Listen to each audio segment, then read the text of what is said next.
It's time now a session which is about, once again, Entrepreneur Insight. When is the right time for an entrepreneur to start up? We have with us Mr. Bijaei Jayaraj, founder and CEO, Loylty Rewardz. Bijaei worked in the advertising industry with McCann Erickson worldwide in Dubai. After ISB, Bijaei joined Jet Airways and worked as the head of its loyalty program, Jet Privilege. He has also worked with MasterCard Worldwide as Associate Vice President and Account Head. Right here with us on stage, let's give him a loud round of applause, please. Thank you so much. Good evening, everyone. Having been an entrepreneur for now close to 5 years, and having gone through a Series A and a Series B, Rahul, a lot of the points that you were discussing are really resonating. I really wanted to answer some of them. But I have a friend of mine sitting next to me saying, Bijaei, watch out, most of those points Rahul making, that's to you, given that we have a board meeting coming up 9 days from now. So I made some notes, Rahul. Well, about what's the right time to start up. So I spent some time thinking about, what's the answer that's coming from deep inside. And in a single word, the only word I can think of is now. That's the shortest and the most precise answer. There's no better time than now if you really want to start up. If you have the entrepreneurial bug, the drive in you, and if you want to start up with something hitting you, there's no point in sitting on it. So the answer is, it's like saying that what's the time to get into the water if you want to learn swimming? Till you get in there, you wouldn't learn it. So having said that, what I'd like to do is to sort of go through my experience of how I have gone through my entrepreneurial journey. Very interesting so far. Before I sort of start where I started, an important point that I was thinking when I was sort of thinking about wanting to start up. Any entrepreneur, for him to start up, there are essentially two external factors and internal factors largely. I would say external factors are things like what's the environment, how easy is it to raise funds, is the environment conducive for your business to succeed. For example, if you were to rewind back to 1980s or early, at that time India wasn't so conducive for entrepreneurs to come up, whereas private entrepreneurship is thriving in this country right now. The environment is very different. Again, in this long window of time, there have been windows when it was easy to raise funds literally chasing entrepreneurs. Vis-a-vis, there are times when there's no fund availability at all. So these are some of the factors which might probably help you figure out when you want to start from an external perspective. From an internal perspective, it's really about how ready you are. What I've heard is people say things like, you don't want to have so many obligations, or, you can't, the stage at which your career and your life is, if you've just started to have kids, or if you have home loan and car loan and stuff, that's probably not the time for you to start up, retire some of them, start slow. So these are really external and internal stuff from a theoretical perspective. But heck, this is supposed to be an entrepreneurial insight, right? And let me tell you my story. So I used to work with a large organization and who wanted to do a whole bunch of things with the work that I used to do, but the organization actually did not have the entrepreneurial scope for me to sort of take that large. So I was really itching to do what I wanted to do. So one day I just quit, and during my notice period, I incorporated this company. When I quit and when I was sort of sending out mails saying, hey, I've resigned and moving on, it was nice working with you and stuff, during that 2 months window, I had 8 job offers. I didn't take any one of them. I stayed out 2 months. I worked on this whole business thought that I had. I was going and talking to large organization, hey, we can do this, we can do that. And those banks and stuff, they were saying, great idea, Bijaei, let's do this. But how? I mean, I didn't have a team, technology, organization, nothing. And I was fairly foolish. Just driven by the passion to do this without thinking through a whole lot of other stuff. And about 2 months passed and I realized that this is not really going to work out. And again, monthly salary wasn't coming in, and I'm not a rich kid, so I sort of jumped back into the corporate world, called one of those 8 offers and is that still open? And I went and worked there for some time. So from an environment perspective, the external environment perspective, The time that I did was reasonably decent time to raise funds. 2006 was not too bad. But I worked in this company for about less than 2 years, used the time. By the time I figured out that, you got to write a plan, you got to get fund, and without that, all of this big stuff's not going to work out. So I wrote a plan, started to meet VCs, a lot of weekend presentations. It's literally touting a paper plan, and rarely, as it would happen in India, I actually got funded on paper. Unlike, Rahul, what you're saying, I did get a term sheet and then I quit. The interesting part is this was actually happening in 2008 when we are pretty much right up there in the subprime. Nobody was really funding, so I pretty much screwed up most of the rules from that perspective. When time was right to raise funds, I wasn't looking for that. I was talking to companies and trying to get the business going, which was not the right thing to do. And when the time was not right, my first SSHA got done in October 2008, which was like, if a fly, you could hear a fly in the Wall Street. It was that bad a time. Subprime peak. Nobody wanted to speak. Nobody even wanted to look up. But I got funded, thankfully. So that's one side. The other side is from a personal perspective. When Loylty Rewardz, when I just started up, it's just about 6 months back that we had our second baby. My first daughter was beginning to go to school. The family obligation, so to speak, was only increasing. I had home loans, I had car loans, and I practically had no big savings. But I didn't really care. So retrospectively, when I think about all of these rules saying, retire the debts and right time to prepare yourself, it's a window that you go into, all of those things are perhaps right, but if you are really overcome with a passion to start, none of them really matter. It didn't matter to me. Yeah. I mean, I few months into my first window of startup, I probably had credit card balances more than anything else. So the true reason is when you really want to start up, all of these things don't matter if you're really passionate about it. So the other way of looking at it is fundamentally it's a very personal decision. I think the only thing that I have truly done seriously to start an entrepreneurial venture, leaving behind a reasonably decent corporate career, was to actually sit down and have a good conversation with my wife, saying that it's a different game. It's not the corporate world where stress levels are high, uncertainty is high, and large window of time. The demand of time is going to be much higher. Vacations are not going to be there. And it's not like we desperately need to do that. Life was fine in the corporate world anyway. So are you willing to do this with me? And that was a serious question that I had to ask. And my wife, thankfully, was supportive. So the window that I bought from her was 3 years. And I'm running on my 5th year, Rahul. And she's losing cool. But that window of time was very, very important. That question, that conversation that I had, I think we discussed this between us for about a week, not more. Critical time, we just had a baby, she was home, I was spending a little more time at home, and we were discussing this. That was about the only preparation that I did. So truly speaking, in my world, it's a very personal decision that I had to do this because I believed in it. I believed that it is an opportunity that is there in this country.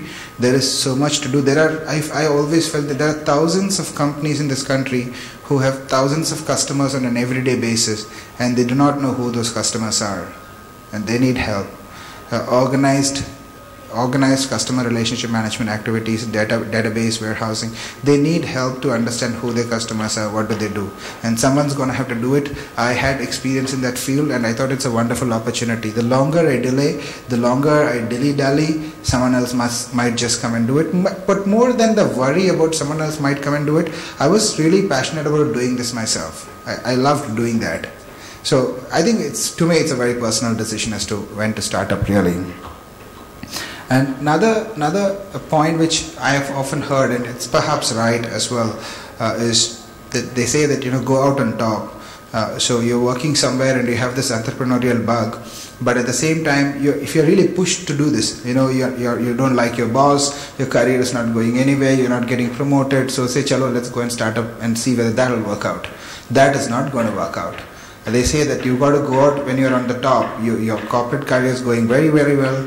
The company doesn't really want you to leave.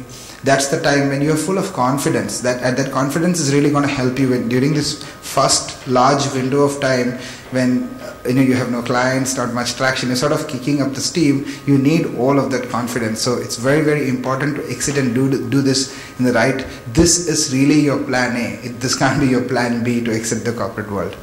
This has to be your plan A. So that's very important. I think lastly, from my perspective, I think it's you need to ask yourself deeply that do you believe in what you're going to do? So there's essentially it's a three-dimensional question that you have to ask. What's the business model? Is fundamental understanding that you need to have in place is fundamentally how do you make money? What is the value that you would create? What's the business model? Very unit economics. You need to understand that, and then you need to understand two more things. One is what's the scale? How large do you want to make this? Is this business scalable fundamentally? For example, if you're baking bread and sell it, can you make 1,000 breads and then 1,000,000 breads and 100 million? It's not that easy. So is it a scalable business? Largely technology-driven businesses are consumer-facing technology-driven businesses. And secondly, the approach that you want to take. That's also, I think, very important for you to have the clarity in your mind, and perhaps from the earlier discussions perspective, perhaps very important for you to have a sync with your investor from the fund.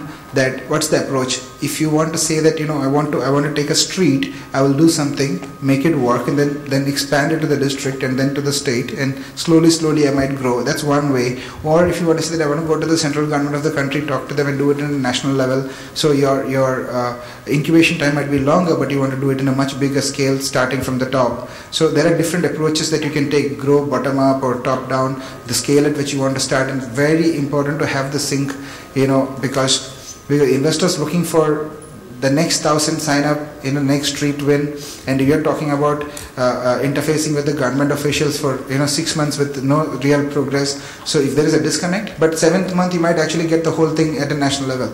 So, but it's very important that you are in sync with the whole board and how you want to approach. If you have these three, the scale, the approach, and the unit economics very clear, it's very important. And once you have these things very clear and you understand the landscape, who are the key players, it's almost impossible for you to stop yourself from not starting.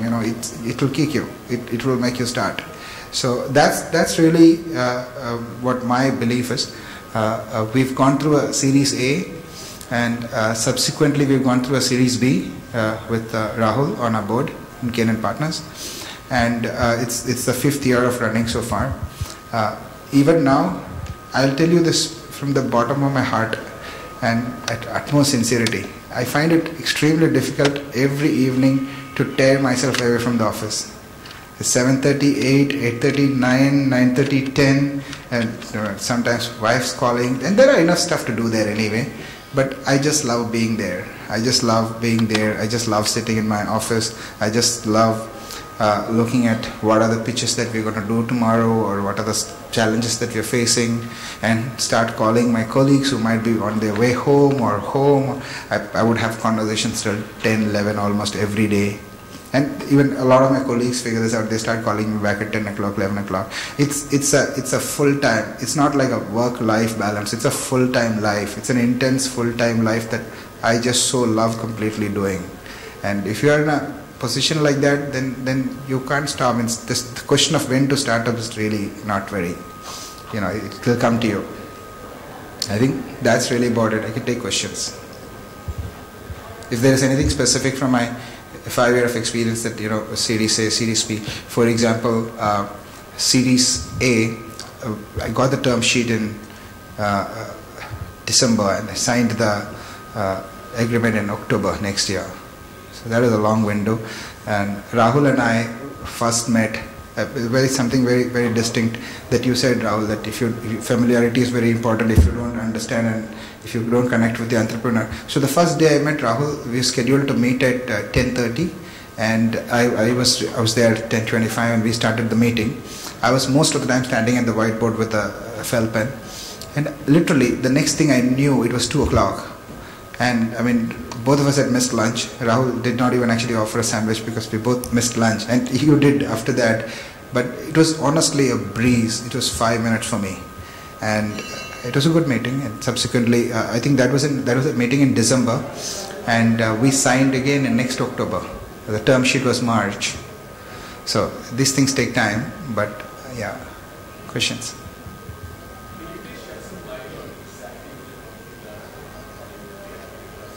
Oh yes. We essentially. Essentially, I can share a lot of light. Essentially, we manage loyalty programs in a simple. So we help organizations manage their relationship with their customers in a simple word. But actually, what we do is we run some very large loyalty programs for companies like State Bank Group, Punjab National Bank, Citibank, HDFC, Bank of India, Union Bank, Karur Vysya Bank, Federal Bank. Very strong dominance in the banking sector, and we almost rule the public sector space. Literally, 60%, 66% market share, which will probably go to an 80% very soon. So cumulatively about 160 million debit cards for which we manage loyalty programs. So that means processing about 6 to 7 million transactions on every month. We've processed about 125 million transactions so far, awarded about 6.5 billion loyalty points in this short window of time. So essentially helping consumers change their behavior, use the debit card more often than going to the ATM and withdraw cash, and incentivizing that process, and then taking that consumer database, understanding their behavior, developing insights from it, and then driving those consumers to a whole lot of retail outlets. So it's a banking fraternity, retail fraternity. We facilitate a whole lot of consumer behavior in between. That's what we really do. For example, Citibank has a travel-focused credit card called Premium Miles, which perhaps everybody know because they are advertising like crazy right now. So we manage the loyalty aspect of that card completely, allowing consumers to come to the portal, redeem their loyalty points, book tickets on any airline in this country. It's an airline agnostic, open frequent flyer program kind of a card. We do something very similar for HDFC. They have two card portfolios called Regalia and Infinia. Regalia is their top of the heap card, and Infinia sits on top of it. And we manage the loyalty aspect for these cards as well. So essentially very close to the payment space, facilitating consumer payments and then allowing the consumers to accrue points on that, and then allowing them to redeem those points for exciting stuff in a very large scale. Is this inherently a tech-based company? So very good question actually. We are fundamentally a consumer loyalty and relationship management company. So in some way we are a marketing company, but we are extremely tech enabled, very heavy dosage of tech in the company. So large tech team, high technology capabilities, API integration, web services, all of that. We run multiple websites.